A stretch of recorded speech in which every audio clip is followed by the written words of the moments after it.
The MCU has dozens of deleted scenes that never made it into theatrical releases, and some are so impactful that they almost feel like MCU variants. No shade to variants, we all have them. Here are just a few of mine. Yep, Loki and Spider-Man No Way Home cracked the possibilities of what the MCU could be wide open. And if Doctor Strange in the Multiverse of Madness doesn't deliver the madness, then that's just false advertising, bro, and you'll be hearing from my lawyer. Wait, no, Matt, hold on, I gotta finish the thing. So here's all the MCU deleted scenes that would have made for some very interesting branch realities and changed everything about the MCU. The last one is dumb. Sorry, they told me I needed to try and entice the viewer to watch to the end, so the last one is a full waste of your time, if you feel like sticking around for that. Okay, Matt, now's your moment. Or I guess it could have been your moment if John Watts and the rest of the Spider-Man No Way Home team didn't snip most of your scenes right out of the movie. Yep, The Man Without Fear had several scenes trimmed or removed entirely, though none, I should note, had Charlie Cox in the costume as Hell's Kitchen's resident vigilante. Who even cares? The yellow one is the best one anyway. The deleted scenes include Matt Murdock showing up to Peter's interrogation to secure his release, a court hearing where Matt proves Peter's innocence, and an extended version of Cox's lone scene in the film, where Murdock visits Peter in May, though the extended version shows Matt and Peter talking quite candidly about vigilante life. But so what, right? Like, aren't these just like filler scenes? So to me, this is actually indicative of what Daredevil's power levels will be in the MCU. Much like the Kingpin, who can now get hit by cars and just sort of get up and walk away, I think Daredevil's gonna get a power level up in the MCU, which is similar to the comics, where Daredevil can keep up with the likes of Spider-Man and Captain America. Because while we can assume that Matt Murdock was just too busy to join the Spider's men for their final Statue of Liberty battle, the argument starts to hold less weight if he's spending multiple days on Peter's case, and I'd start to think that maybe Daredevil couldn't hang with the Spideys and Doctor Strange and, well, Ned. And the fact that they cut these scenes while still including Charlie Cox in the film tells me, a grown man dissecting movies made for children, that we're gonna see a powered up Daredevil in upcoming MCU films and series. Sweetheart, do you need anything? What? Do you need anything? You want a PB? No, I'm doing the YouTube. Did you do the? I'm doing the YouTube. Just edit that part out. I love you too! Sometimes when I'm feeling really low, which is only every other day now, I'll still turn on the final Endgame battle and imagine I'm back in the theater on opening night, just kicking the back of the seat of the person in front of me. Part of what I love about that scene is the beautiful chaos, with all our spunky heroes acting individually but still somehow working together. That could have changed in a deleted scene from the battle, where most of the heroes somehow end up stuck in a trench together and Captain America plans out the team's attack. Got some quipping, you know, but it's super hard to make a scene with like 15 characters flow well, with several characters inevitably just standing in the background. The Russo brothers agreed cutting the interchange because it really slowed down the pacing. And yeah, it would have made sense for everyone to communicate and get on the same page, but also there's a part where a giant guy emerges from rubble and then goes like this, and then like a big strong green guy and a talking raccoon and a metal man come out. So I'm willing to use my imagination here. And the Marvel decision makers really use their imagination in the casting of Dane Whitman, the Black Knight, employing Kit Harington for the role, who appeared on a little indie series called Game of Thrones, where he played a knight who dressed in black.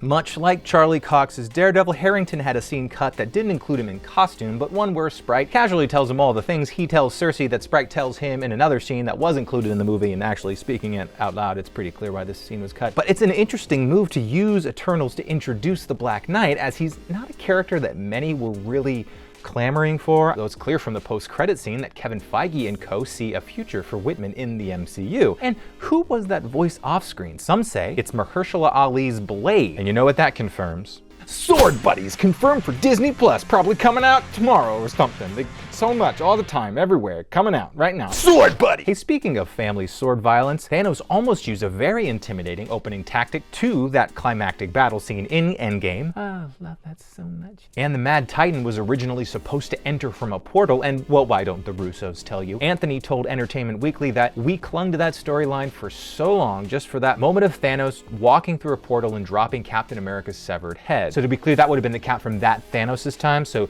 2014. I think. And Joe added, we had most of the script working except for the third act because Anthony and I were clinging to this concept. We couldn't give up on it. And finally we said, all right, what if we don't do that? Can we find another way into the third act? And that's when it turned into what it is now. So unfortunately, it seems like variant Thanos throwing variant Cap's head was the thing kind of holding up the third act. You thought I forgot about the variant thing from the beginning of the video, didn't you? But I didn't forget. I don't forget. I don't forget.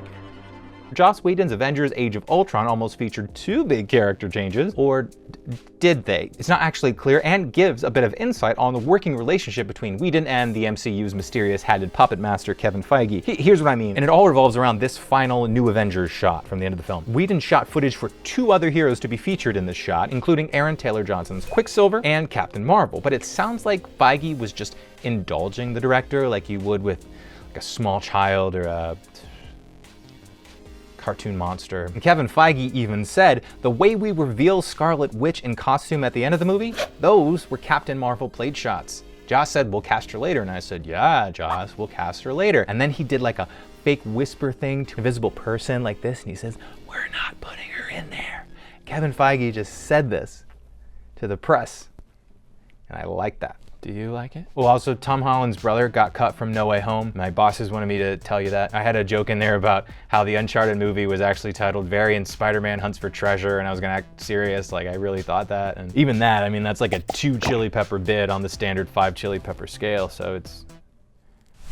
Man, this video's starting to drag. Let's speed it up! So the big sticking point for many people in Avengers Infinity War was Chris Pratt's Star-Lord ruining the Avengers plan right as they were about to get the gauntlet off of Thanos' hand by punching him in the face after learning Gamora had been killed. But in a deleted scene where Quill, on his way to Titan with the Guardians, gets a message confirming Gamora is still alive, would have helped explain his motivation to doom half of all life.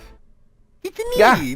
This one I think is the most intriguing character variant, but it is Odin, so I don't know if anyone else is going to be interested in this one. Odin is sort of like the Queen of England in the MCU, right? Like, we know there's a dark past and a lot of baggage there, but generally outwardly adorable, right? Well, a few scenes could have made for a very different version of Thor's daddy. First, in Thor: The Dark World, Odin's wife Frigga almost has a very different demise. So in the original, Frigga is killed by a dark elf despite Odin and Thor's efforts, but in this deleted scene, Odin just lets it happen, lowering his weapon as they kill Frigga, and she like begs for his help. It's super, super dark. And in Thor Ragnarok, I said so many ridiculous words in this video, Odin's peaceful end was almost way more jarring and violent, living in an alley in a city and getting stabbed by Hela, and that's hella bad.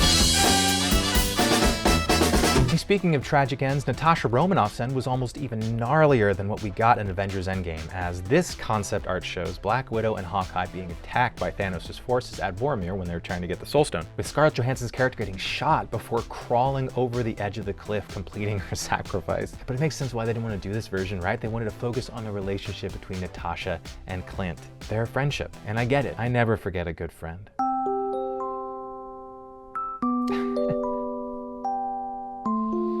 And who in the MCU are better friends than Bruce Banner and the Incredible Hulk? You and me. Mom, stop! I'm doing the YouTube. Okay, sorry. I'm asking you to stop. Yes, Mark Ruffalo and his CGI counterpart almost merged the old-fashioned way by talking it through and making a solemn promise to each other. The merge was supposed to happen in the middle of the big battle in Wakanda at the end of Infinity War, and would have culminated in Smarty Pants Hulk tearing out of the Hulkbuster armor like you thought he was gonna do in the movie, didn't you? You're just so smart. And defeating Cull Obsidian much in the way he actually does in the theatrical release. And there's a scene where Professor Hulk reveals himself to Black Widow, but without CGI, it's sort of like a scene where Mark Ruffalo reveals to Scarlett Johansson that he's now a guy who is really into gray triangle pajamas. And while today most of the movie rights for Marvel characters are under one sprawling, ominous, ever-creeping roof, it certainly wasn't like that in 2008. Even still, this scene of Sam Jackson's Nick Fury approaching Tony Stark at the end of 2008's Iron Man almost made several of what seemed at the time like dubious promises, with Fury mentioning radioactive bug bites and mutants. The mentions were obviously cut, but even just the fact that these mentions were filmed means one of two things. One, Kevin Feige, the dude known for always having a plan, just like didn't know he couldn't use these characters. Or he's actually a time traveler who knew that Disney would buy Marvel and then Fox, and then he trades Spider-Man movie rights for Premier League scores. One of those. Hey, thanks big buddies and little buddies. I love you with every ventricle of my cold variant heart. And like we do at the end of every video, the Screen Rant fan of the day is James from Missouri. Hey, congratulations, James. Your prize is that ominous feeling that perhaps your life is a Truman Show type production, and I'm rebelling against the system and trying to warn you. Nah, there's no Truman Show thing.